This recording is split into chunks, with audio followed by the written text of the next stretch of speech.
구독, 좋아요, 댓글, 알람 설정은 여러분에게 큰 힘이 될 겁니다. 오늘은 은퇴 후 6개월 차를 맞이한 60대 남성분의 사연입니다.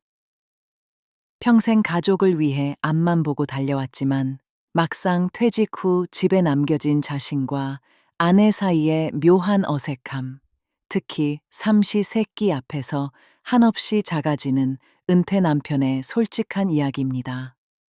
이분의 이름은 가명으로 정호라 부르겠습니다.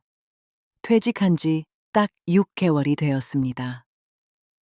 35년 동안 다녔던 직장이었습니다. 아침 6시면 어김없이 일어나 넥타이를 매고 밤늦게 파김치가 되어 돌아오던 삶. 그때는 이 지긋지긋한 출근만 안 해도 소원이 없겠다 싶었습니다.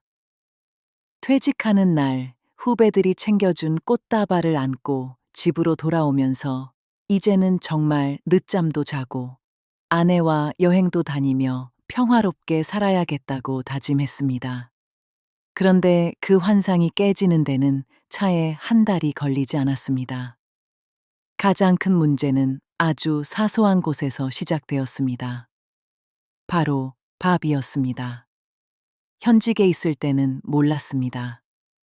아침은 출근하느라 대충 넘기고 점심은 회사 식당이나 거래처 사람들과 밖에서 해결하고 저녁 역시 회식이나 야근으로 밖에서 먹고 들어오는 날이 부지기수였으니까요. 아내가 하루에 몇 끼를 집에서 차려내는지 저는 전혀 알지 못했습니다. 하지만 온종일 집에 있게 되니 상황이 달라졌습니다. 아침에 눈을 뜨면 거실 소파에 앉아 텔레비전을 켭니다. 아내는 청소기를 돌리고 빨래를 널며 분주합니다. 시계가 12시를 넘어가면 배에서 꼬르륵 소리가 나기 시작합니다. 하지만 부엌에서 딴청을 피우는 아내의 등짝을 보며 여보, 우리 점심 안 먹어? 라는 말이 왜 이리 안 떨어지는지 모르겠습니다. 은퇴한 남편을 부르는 씁쓸한 은어가 있지요. 한 끼 먹으면 일식시, 두 끼 먹으면 두식시, 세 끼 다 챙겨 먹으면 삼식이 세끼. 제가 그 삼식이가 될 줄은 꿈에도 몰랐습니다. 지난주 화요일이었습니다. 아내가 친구들과 모임이 있다며 외출 준비를 하고 있었습니다. 거울 앞에서 립스틱을 바르는 아내를 보며 속으로 내 점심은 어쩌고 가나 싶었지만 차마 입 밖으로 꺼내지는 못했습니다. 아내가 현관문을 나서며 툭 던지듯 말했습니다. 냉장고에 밑반찬 있으니까 대충 꺼내 먹어요. 찌개는 데워 먹고. 쾅 하고 문이 닫히는 소리와 함께 텅 빈 집안에 저 혼자 남겨졌습니다. 배는 고픈데 식탁 위에 덩그러니 놓인 냄비를 보니 왠지 모르게 서글퍼졌습니다. 평생 가족들 먹여 살리겠다고 악착같이 일했는데 이제 와서 밥 한 끼 당당하게 달라고 말하지 못해 눈치를 보는 내 신세가 참 처량했습니다. 냉장고 문을 열어보았습니다. 플라스틱 통에 담긴 차가운 멸치볶음, 먹다 남은 김치. 그걸 꺼내서 혼자 찬밥을 물에 말아 먹으려니 목이 메어 도저히 넘어갈 것 같지 않았습니다. 그날 저는 찬밥을 도마 옆으로 밀어두고 무작정 소매를 걷어붙였습니다.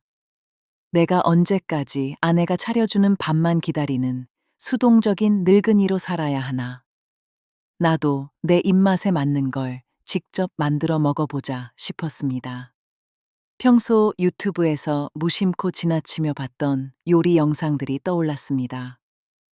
저는 우유와 유산균 음료를 사와서 평생 처음으로 무언가를 발효시켜 보기로 했습니다. 전기밥솥에 우유를 넣고 보온을 유지했다가 면보에 걸러 유청을 빼내는 작업. 정성이 꽤 들어가는 일이었지만 꾸덕꾸덕하게 완성된 수제 그릭 요거트를 보니 이상한 성취감이 밀려왔습니다. 내친임의 마트에 가서 장을 더 봐왔습니다. 아내가 끓여놓은 된장찌개 대신 제가 좋아하는 재료들을 섞어 약간의 퓨전 한식 느낌으로 볶음밥도 만들어 보았습니다. 서툰 칼질의 양파는 삐뚤빼뚤했고 간은 조금 짰지만 제 손으로 직접 만들어 예쁜 접시에 담아낸 저만의 한 끼는 그 어떤 고급 레스토랑의 음식보다 훌륭했습니다. 무엇보다 밥 달라는 소리를 하지 않아도 된다는 그 해방감이 저를 숨 쉬게 했습니다. 그날 저녁 모임에서 돌아온 아내는 냉장고를 열어보고 깜짝 놀랐습니다. 반찬통들 옆에 제가 예쁜 유리병에 담아둔 수제, 그릭 요거트가 가지런히 놓여 있었으니까요. 이거 당신이 한 거야? 아내의 토끼처럼 커진 눈을 보며 저는 괜히 헛기침을 한번 하고 덤덤하게 대답했습니다. 낮에 심심해서 한번 만들어 봤어. 내일 아침엔 빵 구워서 그거 발라 먹자고. 퓨전식으로 과일도 좀 썰어 넣고. 아내의 입가에 서서히 미소가 번졌습니다. 결혼하고 35년 만에 제가 처음으로 주방에서 만들어낸 결과물이었습니다. 그날 이후 우리 집의 풍경은 조금씩 달라지기 시작했습니다. 저는 여전히 요리 초보지만 하루에 한 끼 정도는 제 손으로 직접 해결하려고 노력합니다. 인터넷을 뒤져가며 색다른 퓨전 요리 레시피를 찾아보고 주말에는 아내에게 직접 만든 특식을 대접하기도 합니다. 요리를 시작하고 나서야 비로소 깨달았습니다. 아내가 지난 30년 넘는 세월 동안 이 좁은 주방에서 매일 오늘은 또 뭘 해먹이나 고민하며 얼마나 고단했을지를요. 밥이라는 것은 그저 배를 채우는 행위가 아니라 누군가의 엄청난 수고와 사랑이 들어가야만 완성되는 기적이었습니다. 은퇴 후 6개월. 저는 이제 아내의 등짝을 보며 눈치를 보는 삼식이가 아닙니다. 냉장고 문을 당당히 열고 남은 식재료로 뚝딱뚝딱 저만의 요리를 만들어내는 요리하는 은퇴자가 되었습니다. 처음에는 밥 달라고 말하기가 너무 자존심 상하고 눈치가 보여서 홧김에 시작한 일이었지만 지금은 도마 위에서 칼질하는 그 경쾌한 소리가 제 인생의 두 번째 막을 여는 신나는 배경음악이 되었습니다. 여러분, 은퇴라는 것은 그저 하던 일을 멈추는 것이 아니라 새로운 역할과 삶의 방식을 배워가는 과정인 것 같습니다. 평생 바깥일만 하느라 주방 문턱을 넘어보지 못했던 대한민국 아버지들. 아내의 눈치를 보며 소파에만 앉아 계시지 말고 오늘 당장 냉장고 문을 열고 아주 작은 것부터 내 손으로 만들어 보는 건 어떨까요? 서툴러도 괜찮습니다. 그 서툰 칼질 한 번이 부부의 남은 노후를 훨씬 더 따뜻하고 풍요롭게 만들어 줄 테니까요.